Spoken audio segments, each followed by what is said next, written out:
வணக்கம் ஆடிட்டர் கிருஷ்ணன் பேசுகிறேன். இந்த வீடியோ வந்து ஆர்டிகல்ஷிப் பிளேஸ்மெண்ட் ப்ரோக்ராம் பற்றின வீடியோ. ஸோ உங்களுக்குலாம் தெரியும், ஐசிஏ ரூல்ஸ் பிரகாரம் 2 குரூப்ஸ் சிஏ இன்டர் எக்ஸாம் முடித்தா தான் ஆர்டிகல்ஷிப் எலிஜிபிலிட்டின்னு சொல்லிட்டு. ஸோ அந்த ரூல் நிறைய பேருக்கு தெரியல போல இருக்குது. நிறைய பேர் எனக்கு மெசேஜ் பண்ணிகிட்டு இருக்கீங்க, ஒரு குரூப் முடிச்சுட்டு ஆர்டிகல்ஷிப் போகலாமான்னு சொல்லிட்டு. போக முடியாது.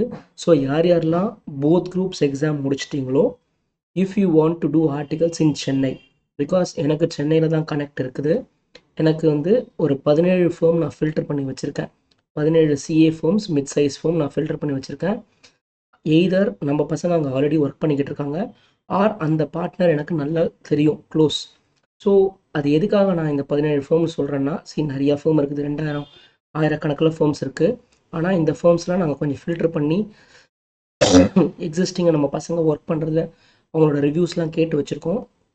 ஸோ அதனால் என்னால் சொல்ல முடியும், ஓரளவுக்கு குட் எக்ஸ்போஷர் இருக்குது. எல்லா ஃபேம்லேயும் எல்லா டைப் ஆஃப் எக்ஸ்போஷர்லாம் இருக்காது. ஒரு ஃபேமில் பேங்க் ஆடிட் இருக்கும், ஒரு ஃபேமில் பேங்க் ஆடிட் இருக்காது. ஒரு ஃபேம் லிஸ்டட் கம்பெனி இருக்கும், இன்னொரு ஃபேமில் லிஸ்டட் கம்பெனி இருக்காது. ஒரு ஃபேமில் நிறையா மேனுஃபேக்சரிங் கம்பெனி இருக்கும், ஒரு ஃபேமில் நிறையா ஸ்டாச்சுட்டரி ஆடிட்டாக இருக்கும், ஒரு ஃபேமில் நிறையா டேக்ஸ் ஆடிட்டாக இருக்கும். அதனால் எந்த ஃபேமும் எல்லாமே எங்ககிட்ட இருக்குது அப்படின்னு சொல்லியிருந்தாலுமே கூட, நீங்கள் ஒர்க் பண்ண போகிறது 2 வருஷம் தான் ஆர்டிகல்ஷிப்பில். அதனால் அந்த 2 வருஷத்தில் எல்லாத்தையுமேலாம் எனக்கு கற்றுக்க முடியாது. ஆனால் எல்லாத்தையும் இருக்கிற மாதிரி ஃபேர்ம்ஸ் இருக்கும். நீங்கள் அவங்கள்ட்ட கெஞ்சி கூத்தாடி, சார் 4 மந்த்ஸ் இது பார்க்குறேன், ஆர் 6 மந்த்ஸ் இது பார்க்குறேன், இன்னொரு 6 மந்த்ஸ் அதை பார்க்குறேன்னா நீங்கள் அவங்கள்ட்ட பேசி வாங்கிக்கலாம். I can give you exposure, அதாவது எக்ஸ்போஷரை ப்ராமிஸ் பண்ண முடியுமே தவிர ரொம்ப சொஃபிஸ்டிகேட்டெல்லாம் சொல்ல முடியாது. அண்டு சில பேர் என்ன சொல்லுவாங்கன்னா, டி நகரில் எனக்கு ஃபேம் வேணும்னுவாங்க. டி நகரில் ஃபேம் இருந்தாலும் கிளைண்ட் ஆஃபீஸை தான் ஒர்க் பண்ண போகிறோம். கிளைண்ட் ஆஃபீஸ் உரகடத்துலையோ ஸ்ரீபெரும்புத்தூர்ல இருந்தால் நீ வந்து டெய்லி டி நகர்லேருந்து ஸ்ரீபெரும்புத்தூர் போகணும். குறைஞ்சபட்சம் 35 கிலோமீட்டர் போக, திருப்பி வர 35 கிலோமீட்டர், 70 கிலோமீட்டர் ஒரு நாளைக்கு ட்ராவல் பண்ணணும். ஸோ இப்போ ஃபார் எக்ஸாம்பிள் ஒரு ஃபேம் வந்துட்டு ஓஎம்ஆரில் இருக்குன்னு வச்சுக்கோ. அந்த ஃபேம் வந்து அங்கேருந்து ஓரளவுக்கு பக்கத்தில் இருக்கிற அதாவது மேனுஃபேக்சரிங் கம்பெனி ஆடிட் போகிறவங்க ஓஎம்ஆர்லேயே ஸ்டே பண்ணிட்டாங்கன்னா, ஃபேம் அங்கே இருக்குது. ஸோ அங்கே ஸ்டே பண்ணிட்டாங்கன்னா, அங்கே ஹாஸ்டலும் நல்ல டீசெண்டான ஹாஸ்டலே நல்ல ரேட்டு கிடைக்கும். இப்போ டி நகரில் ஒரு ஹாஸ்டல் கொஞ்சம் மொக்கையாக இருந்ததும் 9,000 ரேட் சொல்லுவான். ஆனால் ஓஎம்ஆரில் ஒரு ஹாஸ்டல் கொஞ்சம் எலைட்டாக இருந்தால் கூட 7,000 தான் சொல்லுவாங்க. ஸோ இந்த மாதிரி நிறைய விஷயங்கள்லாம் இருக்குது. ஸோ எங்கே நம்ம பிளேஸ் ஆக போகிறோம், எங்கே நம்மளோட ஒர்க் இருக்கும், ஆஃபீஸ் எங்கே இருக்குன்றது முக்கியம் இல்லை, ஒர்க் எங்கே இருக்குன்றது தான் முக்கியம். இப்போ மேனுஃபேக்சரிங் கம்பெனி பார்க்கணுன்னா ட்ராவல் பண்ணி தான் ஆகணும், இதெல்லாம் தெரிஞ்சுக்கணும். ப்ளஸ்ஸு நிறைய பேர் என்ன பண்ணுவாங்கன்னா, 10 இடத்துல ரெஸ்யூம் அனுப்புவாங்க. எனக்கு அது பிடிக்கவே பிடிக்காது. இப்போது பொண்ணு பார்க்குற மாதிரி தான், எதுக்கு 10 பொண்ணு பார்த்துக்கிட்டு ஒரே பொண்ணை பாரு, அது செலக்ட் ஆகிற மாதிரி. ஒருவேளை அந்த பொண்ணு மொக்கையாச்சுன்னா தான் இன்னொரு பொண்ணு பார்க்க முடியும். நான் சொல்கிறேன், ஒருவேளை நான் பொண்ணு பார்க்குறேன், அந்த பொண்ணு என்ன சரிப்பட்டு வராதுன்னு சொன்னால் தான் இன்னொரு பொண்ணு பார்க்கணும்.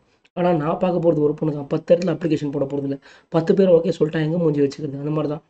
ஸோ ஒரு ஆர்டிகல்ஷிப் ஃபேம் போகிறோன்னா சும்மா அவங்கள பதம்லாம் பார்க்கக்கூடாது, ஓகேவா? அவங்க ஃபேம் எப்படி, எல்லாமே நல்ல ஃபேம்ஸ் தான் நான் ரெக்கமெண்ட் பண்ண போகிறதெல்லாம். ஸோ உங்களுக்கு ஒரு வேளை, சார் நான் உங்களை நம்புகிறேன், நீங்கள் சொல்கிறத செய்கிறேன்ற மாதிரி, ஏன்னா என் ஸ்டூடெண்ட்ஸ் நான் சொன்னதை கேட்க போகிறாங்க, அதே ஒரு விஷயம்.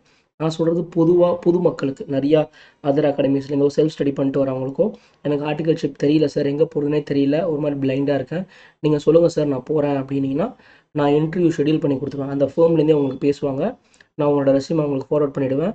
நான் ரெக்கமெண்ட் பண்ணிட்டேன்னா கண்டிப்பாக இன்டர்வியூவில் பயங்கரமான கொஷின்லாம் கேட்க மாட்டாங்க, ஓரளவுக்கு சாதா கொஷின் தான் கேட்பாங்க. அவங்களும் கொஞ்சம் எக்ஸ்பெக்ட் பண்ணுவாங்க, உங்களுக்கு டேக்ஸில் டிடிஎஸ் பற்றி கொஞ்சம் தெரிஞ்சிருக்கணும், அக்கௌண்டிங் என்ட்ரிஸ் தெரிஞ்சிருக்கணும் பேசிக்லி. அதுக்கப்புறம் 100 ஹவர்ஸ் ஐடிடின்னு போயிட்டு டேலியெல்லாம் நிறையா கற்று வச்சுருப்பீங்க. அதுலேருந்து சில கொஷின்ஸ் கேட்கலாம். டேலியில் F7 அமுக்கினா என்ன வரும், F3 அமுக்கினா என்ன வரும் தான் கேட்பாங்க. ஆனால் அதுவே வந்து 50-50 ஆஸ்க் அ ஃப்ரெண்ட்லாம் கேட்கக்கூடாது. ஸோ கொஞ்சம் பேசிக்கான விஷயம் தெரியணும், பேசிக்கலி டபுள் என்ட்ரி தெரியணும், ஜிஎஸ்டி கொஞ்சம் கொஞ்சம் தெரிஞ்சுக்கணும், டிடிஎஸ் கொஞ்சம் தெரிஞ்சுருக்கணும். உடனே வந்து சார் நான் வந்து ஒரு வாரம் டைம் கொடுங்க ப்ரிப்பேர் பண்ணிட்டு வரேன்ட்டு போட்டு தூக்கின்னு கிளம்பாதீங்க. இதெல்லாம் ஆல்ரெடி உங்களுக்கு தெரிஞ்சுக்கணும், இன்டர் பாஸ் பண்ணியிருக்கீங்கன்னா. ஓகே, ஸோ ரெஸ்யூம்ஸ் எனக்கு ஃபார்வர்ட் பண்ணலாம், நான் அவங்களுக்கு அனுப்புவேன், அவங்களுக்கு இன்டர்வியூ ஷெடியூல் பண்ண ட்ரை பண்ணுறேன். சார் என் வீடு வந்து வெஸ்ட் மாம்பலத்தில் இருக்குது, ஸோ எனக்கு அட்லீஸ்ட் ஒரு 5 கிலோமீட்டர்ஸ்குள்ளே இருந்தால் நல்லாயிருக்கும் அப்படின்லாம் சில பேர் சொல்லுவீங்க. அந்த மாதிரி ப்ரிஃபரன்ஸ் இருந்தால் ஓப்பனாக முன்னாடியே சொல்லிவிடுங்க. இன்டர்வியூ அட்டன் பண்ணதுக்கப்புறம், அது என் வீட்டிலேருந்து ரொம்ப தூரம், உங்களுக்கு கூகுளில் அந்த ஃபேமோட, இப்போ நான் ஒரு ஃபேம் உங்களுக்கு ஃபோன் பண்ணுறாங்க, இன்டர்வியூ வாங்கன்னு கூப்பிட்டாங்கன்னா, நீங்களே அந்த ஃபேமோட அட்ரஸை போட்டிங்கன்னா உங்கள் வீட்டிலேருந்து எவ்வளோ தூரன்றது தெரிஞ்சிடும். ஸோ அண்ட் 90% ஃபேமில் ஒர்க் இருக்காது, ஆடிட்டர் அனுப்பிச்சிடுவாங்க, எங்கள் யாரும் ஆடிட் போவாங்க. ஸோ ஃபேமோட அட்ரஸ் மட்டும் பார்த்துட்டு டிஸ்டன்ஸ் கால்குலேட் பண்ணுறதுல ஒரு அர்த்தமும் இல்லை. ஃபார் எக்ஸாம்பிள் என் வீடு வந்து கேகே நகரில் இருந்தது, நான் ஆடிட் பார்த்த ஃபேம் வந்து மயிலாப்பூரில் இருந்தது. ஆனால் நான் பாதி நாள் தமிழ்நாட்டிலேயே இல்லை. அதுக்காக அதுக்காக என் வீடை ஷிஃப்ட் பண்ணிட்டு நான் டெல்லிக்கோ சண்டிகருக்கோ இல்லைனா வந்துட்டு நார்த் இந்தியாவுக்கு கிளம்பி போகிறது.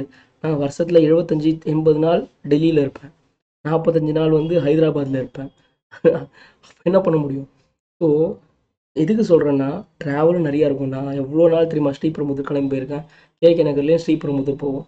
கேகே நகர்லேருந்து ஓஎம்ஆரோட எண்டு கேளம்பாக்கம்னு சொல்லிட்டு ஒரு இடம் இருக்கும். இப்போ தான் அந்த ஏரியாலாம் டெவலப்பே ஆகுது. நான்லாம் 2008லேயே 3 பஸ்ஸை பிடிச்சி அங்கே போவேன். இப்போலாம் தான் கிளைண்ட்லாம் கார்லாம் அனுப்புகிறாங்க. நான்லாம் பண்ணும்போது வீட்டிலேருந்து சைதாப்பேட்டைக்கு ஒரு பஸ்ஸு, சைதாப்பேட்டையிலேருந்து கேளம்பாக்கத்துக்கு நடுவில் வரைக்கும் ஒரு பஸ்ஸு, அங்கேருந்து ஒரு பஸ் பிடிச்சலாம் போயிடுறேன். காலம்லாம் இருக்குது. அப்போல்லாம் அது காடு மாதிரி இருக்கும். ஓகே, எதுக்கு சொல்கிறேன்னா, எக்ஸ்போஷர் வேணும்னா ஓடி தான் ஆகணும்.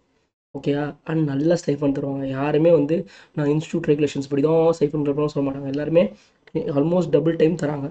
ஒருவேளை உங்களுக்கு இதெல்லாம் ஓகே சார், நான் உங்களை நம்புகிறேன் சார், நீங்கள் எனக்கு கொடுங்க சார்னா அந்த ஃபேமில் உங்களை செலக்ட் பண்ணிட்டா நீங்கள் போயிடணும். ஓகே, இந்த ஃபேம் நான் சாய்ஸில் வச்சுக்கிறேன், எனக்கு வேறு ஒரு ஃபேம் தாங்கலாம் கேட்கக்கூடாது. அது மாதிரிலாம் இருந்தால் வராதிங்க. ஏன்னா என்னோடய ரெப்புடேஷன் ஸ்பாயில் ஆகிடும். சரியா? இது வந்து ரியலாக யாருக்கு இந்த ஹெல்ப் வேணுமோ அவங்க மட்டும் யூஸ் பண்ணிக்கோங்க. சும்மா இந்த பதம் பார்க்குறவங்களாம் யூஸ் பண்ணாதீங்க. அண்ட் தயவுசெய்து சார் எனக்கு பிக் 4 தான் வேணும்னு கேட்குறவங்க என் சைடு வந்துடாதீங்க. நான் வச்சுருக்கிறது எல்லாமே ஒரு மாதிரி மிட் சைஸ் ஃபேர்ம்ஸ் தான். பிகாஸ் நான் பிக் 4ல் ஆடிட் பண்ணதில்லை. அதனால் நான் பிக் 4 பெருசாக ரெக்கமெண்டும் பண்ண மாட்டேன். ஏன்னா நான் அந்த மைண்ட் செட்டில் வந்தேன். பட் உங்களுக்கு ஒரு ப்ரிஃபரன்ஸ் இருக்கலாம். உங்களுக்கு பிக் 4 தான் வேணும்னா நீங்கள் டேரெக்டாக அப்ளை பண்ணி வாங்கிக்கோங்க. அண்ட் நான் சொல்கிற ஃபேம்லலாம் நீங்கள் இன்றைக்கி இன்டர்வியூ அட்டன் பண்ணி இன்றைக்கி செலக்ட் ஆகிட்டிங்கன்னா நாளைக்கே போய் ஜாயின் பண்ணலாம். பெரிய ப்ரொசீஜர்ஸ்லாம் எதுவும் இருக்காது. சார் இல்லை சார், நான் வெளியூர்லேருந்து வரேன், எனக்கு வந்து ஃபஸ்ட்டு டெலிஃபோன் இன்டர்வியூ அட்டன் பண்ணலாம், அதுக்கப்புறம் செலக்ட் ஆகிட்டேன்னா நான் நேரில் வரேன், அதுக்கப்புறம் நான் ஒரு ரூம் பார்த்துக்கிறேன் அப்படின்னாலும் அந்த ஃபேம்கிட்டே பேசிக்கோங்க. ஏன்னா நீங்கள் பேச போகிறது எல்லாமே அந்த ஃபேமோட ஹெட்ஸ் கிட்ட தான். அவங்கள்ட்ட ஓப்பனாக சொல்லுங்கள், எதையும் ஒளிவு மறைவு இல்லாமல் சார் நான் இந்த ஊர்லேருந்து வரேன், ஹாஸ்டல் பார்க்கணும், அதனால் நான் செலக்ட் ஆகிட்டேன்னு சொல்லுங்கள், நான் ஒரு வாரம் 10 நாள் டைம் எடுத்துக்கிறேன், ஹாஸ்டல் பார்த்ததுக்கப்புறம் பிப்ரவரியில் வரேன்னு சொல்லிக்கலாம். சரியா? எனக்கு வாட்ஸ்அப் பண்ணுங்கள், நான் ரிப்ளை பண்ணுறேன். தேங்க்யூ, பாய்.